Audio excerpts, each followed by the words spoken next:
Orang ini adalah soal mengganti agar kebijakan, agar kondisi kita bisa berubah. Insya Allah bersama-sama seperti slogannya tadi. Partainya apa? Capresnya siapa? Yang keras dong.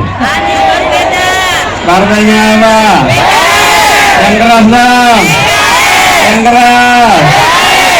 Lantang kita ungkapkan karena kita berangkat dengan niat yang baik, dijalankan dengan cara yang baik, bersama dengan orang-orang baik.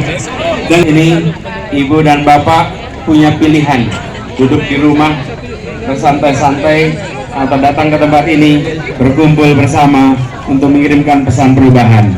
Dan ibu bapak memilih untuk berada di sini. Ibu bapak memilih untuk berjuang bersama.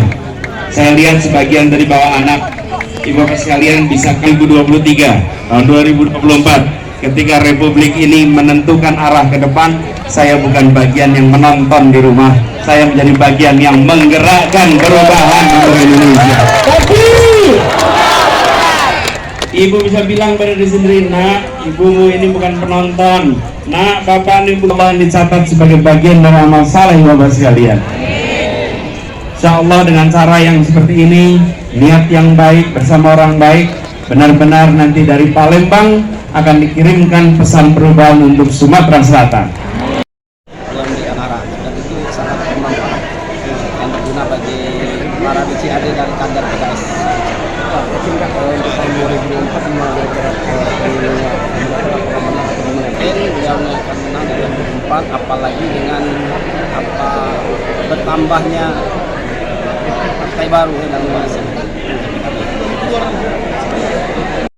konsolidasi calon legislatif anggota PKS dari DPR RI Provinsi Kabupaten Kota.